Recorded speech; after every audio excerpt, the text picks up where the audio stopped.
Será que a queda no preço do petróleo pode gerar a próxima crise global? E afinal, por que o preço cair faz gerar uma crise? Se o preço está caindo, não é bom que vai ficar mais barato a gasolina para todo mundo?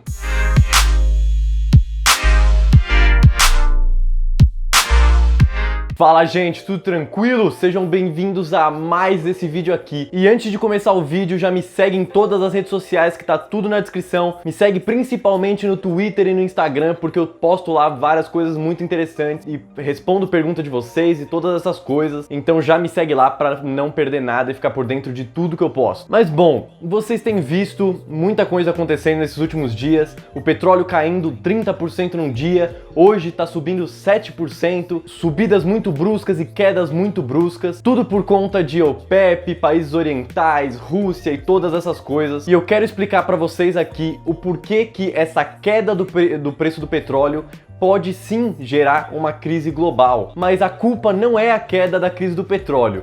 Mas calma aí que vocês já vão entender o que eu tô falando. Bom, mas eu quero explicar para vocês de uma forma mais simples. Eu quero que todos vocês entendam e consigam explicar para outras pessoas, inclusive, ou mandar esse vídeo para elas verem. Eu quero explicar para vocês dessa forma simples, então eu não vou entrar em detalhe de treta entre os países, essa briga do petróleo entre os países. Eu quero explicar realmente a coisa de uma forma mais sucinta. Essa queda no preço do petróleo, teoricamente, a maioria das pessoas imagina que fosse uma coisa boa, porque a gasolina vai ficar mais barata. Só que tem um problema nisso. Uma queda no preço do petróleo tão grande faz com que os países orientais consigam continuar produzindo sem prejuízo. Porém, os países ocidentais, os países da América, os países da Europa, eles não têm a possibilidade de conseguir produzir nesses preços sem tomar prejuízo, sem ter prejuízo. Isso porque o custo de produção do petróleo dos países orientais, ou seja, dos países da Ásia, é um custo muito menor do que o custo de produção dos países ocidentais, os países da América e da Europa. Só que tem um detalhe nisso tudo, que a maioria das pessoas está esquecendo e geralmente não fala para vocês, que é o seguinte: essas empresas petrolíferas ocidentais, elas costumam estar muito alavancadas, ou seja, elas têm muita dívida, elas operam com muito mais dívida do que o normal. E o motivo para elas tomarem esse tanto de dívida é porque simplesmente elas têm o incentivo para isso. E qual seria esse incentivo? Esse incentivo é a baixíssima taxa de juros praticada pelos bancos centrais ao redor do globo. Se você tá boiando um pouco, não sabe o que são essas taxas de juros, é basicamente lá nos Estados Unidos a Fed Funds Rate, aqui no Brasil é a nossa Selic, e em outros países você tem outras taxas de juros. Essas taxas de juros extremamente baixas fazem com que o custo para tomar dívida dessas empresas petroleiras se torne muito mais baixo também.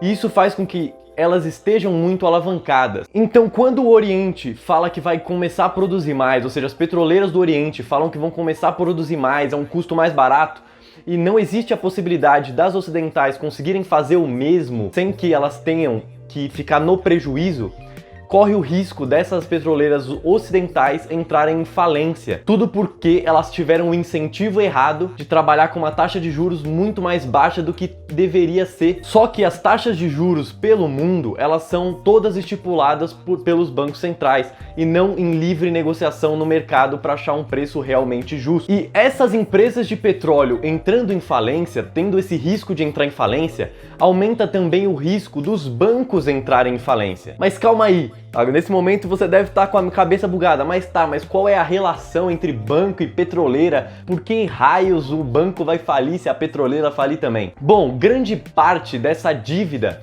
que as petroleiras ocidentais têm é emprestada pelos bancos, ou seja, os bancos emprestam dinheiro para essas petroleiras estarem alavancadas.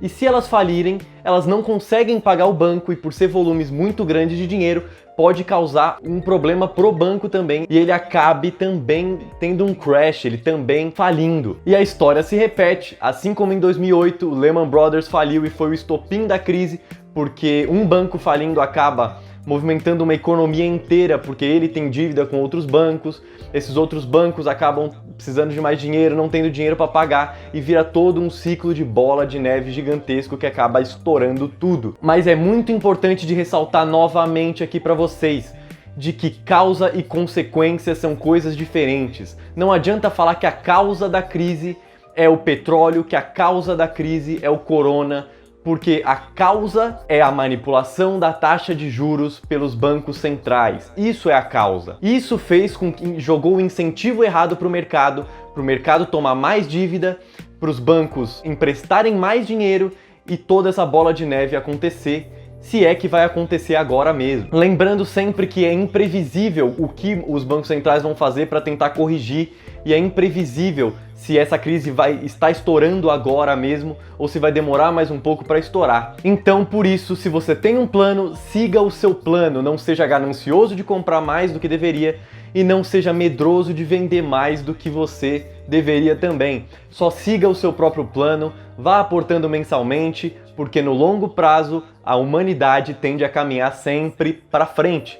E sempre vão ter crises, sempre vão ter momentos de recessão e esses momentos caóticos. E o que faz você sobreviver ao longo prazo é você encarar esses momentos, aprender com eles e nunca achar que você consegue prever com exatidão tudo o que vai acontecer, porque isso não é a realidade. Você pode até acertar que vai acontecer uma coisa, mas é muito difícil de prever se vai acontecer hoje, amanhã, daqui um mês ou um ano. Então, se você viu esse vídeo até aqui, gostou, conseguiu entender, se você não conseguiu entender, me deixa aqui nos comentários, comenta aqui pra mim, por favor, que eu faço questão de te responder, porque eu quero que essa informação seja divulgada para o máximo de pessoas possíveis.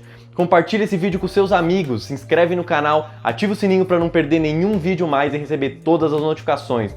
Muito obrigado para você que ficou até aqui, até o próximo vídeo e falou!